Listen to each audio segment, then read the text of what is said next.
Thalassemia వ్యాధి ఆ పేద కుటుంబానికి శాపంగా మారింది.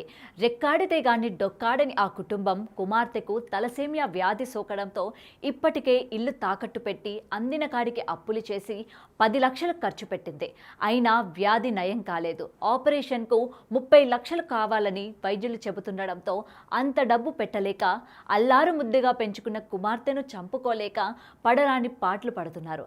ఆ పన్న హస్తం కోసం ఎదురు చూస్తున్నారు. ఎవరా దీనులు ఇప్పుడు తెలుసుకుందాం.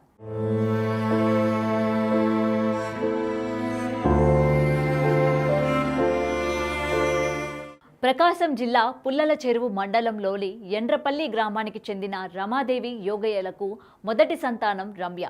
7వ తరగతి వరకు అందరి పిల్లలతో పాటు ఆడుతూ పాడుతూ ఎండ్రపల్లిలోనే చదువుకుంది. కరోనా సమయంలో ఆరోగ్యం బాగోలేకపోతే రమ్యను గుంటూరు జనరల్ ఆసుపత్రికి తీసుకువెళ్లారు. అక్కడ వైద్య పరీక్షలు నిర్వర్తించి తలసేమియా వ్యాధి వచ్చినట్లు నిర్ధారించారు. ఇదంతా జరిగి 6 ఏళ్లైంది. ఈ మధ్య రోజురోజుకు రమ్య ఆరోగ్యం మరింత క్షీణించసాగింది. 2 నెలలుగా రమ్యలో రక్తం తగ్గిపోవడంతో వారానికి 4 ప్యాకెట్లు ఎక్కించాల్సి వచ్చింది. 40 రోజుల్లోనే 18 ప్యాకెట్ల రక్తం ఎక్కించారు. అయినా రమ్య ఆరోగ్యం నీరసంగానే ఉండడంతో ఎర్రగొండపాలెం ప్రభుత్వ వైద్యశాలలో డాక్టర్లు తాము ఎన్నిసార్లు రక్తం ఎక్కించలేమని ఒంగోలు లాంటి పెద్ద ఆసుపత్రికి వెళ్లాలని సూచించారు. అక్కడ పరీక్షించిన డాక్టర్లు 30 లక్షలు ఖర్చు పెడితే రమ్య ఆరోగ్యం బాగవుతుందని తెలిపారు. అయితే అంత ఆర్థిక స్థోమత తమ దగ్గర లేదని, ఇప్పటికే అప్పులు పెరిగిపోయాయని, మంచి మనసున్నవారు సాయం చేసి తమ బిడ్డ ప్రాణం కాపాడాలని ఆ కుటుంబం కోరుకుంటుంది.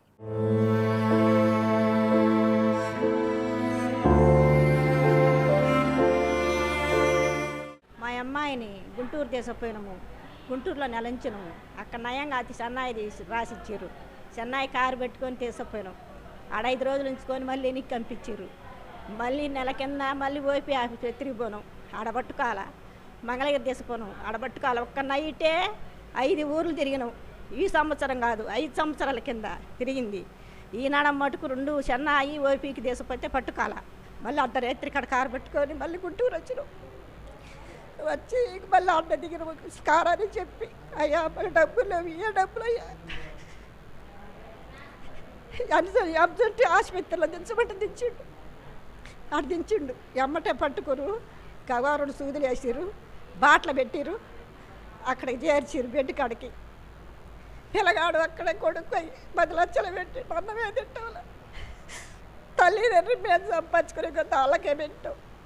లాస్ట్కి ఇల్లు కానీ లేదు, మాకు ఏమీ లేదు. మరి మీరు ఏదేది చేయండి. మరి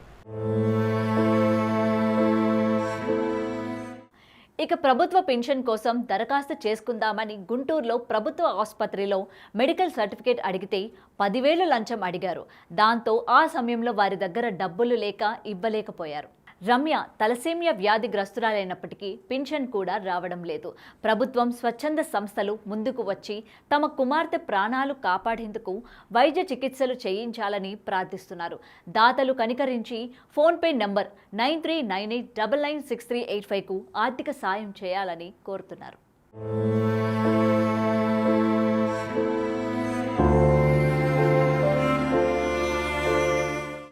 అది ప్రకాశం జిల్లా పోల్చెరు మండలం ఎండ్రపల్లి గ్రామం. మా కూతురు పేరు రమ్య. ఈ అమ్మాయికి తలసేమియా వ్యాధి వచ్చి 5 సంవత్సరాల నుంచి చూపిస్తున్నాము. చెన్నై తీసుకుపోయినాము, ప్రైవేట్ హాస్పిటల్లో తీసుకుపోతున్నా కానీ ఎక్కడైనా కానీ నయం కావట్లా. గవర్నమెంట్ హాస్పిటల్కి వచ్చినాము. ఉన్న ఆస్తులన్నీ అమ్ముకొని ఇప్పుడు దాకా చూపిస్తున్నాము. మాకు చూపించే స్వామత లేక గవర్నమెంట్ హాస్పిటల్కి తీసుకొచ్చినాము. ఈ అమ్మాయికి న్యాయం చేయమని ప్రభుత్వాన్ని కోరుతున్నాము. అయితే మా అమ్మాయికి 6 సంవత్సరాల నుంచి బాగుండక 6 సంవత్సరాల నుంచి మేము రక్తం ఎక్కిస్తున్నాం. అది ఇరిగిపోతుంది. అది తలసేమియా జబ్బు అంట. మేము 6 సంవత్సరాల నుంచి మేము ఎక్కిస్తున్నాం, అది నిలబడట్లా. కానీ అప్పుడు 5 సంవత్సరాలు కొద్దిగా మందుల వల్ల కవర్ అయ్యేది. ఇప్పుడు ఈ సంవత్సరం 2 నెలల నుంచి అసలు కాట్లే. మేము 16 ప్యాకెట్లు కొనుక్కొచ్చుకొని ఇక్కడ ఎక్కించినాము. గుంటూరులో కొనుక్కొచ్చుకొని ఎక్కించినాము. కానీ వాళ్ళు 1 ప్యాకెట్ 2 ప్యాకెట్లు ఎక్కి మేము చేసేది ఏముంది, మేము చేసింది చేస్తున్నాం, మీరు ఊరికి పోండి అంటారు. అంటే మళ్ళీ మేము ఎక్కడికి తీసుకొని వచ్చినాం. 10 లక్షలు దాబెట్టినాం సార్. ఓపీ హాస్పిటల్ 10 లక్షలు దాబెట్టినాము. మాకు 30 లక్షలు అవుతాయని చెప్పి.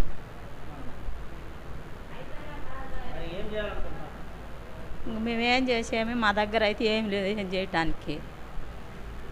ఇంకెవరు ఏం చేస్తే చేయటం, లేకపోతే ఇంకంతే. ఇంక మేమేం చేసాం, మా దగ్గర ఇంకా డబ్బులు అయితే ఏం లేవు పెట్టుకోవటానికి. ప్రభుత్వం ఆదుకొని నయం చేస్తారని మేము కోరుకుంటున్నాం.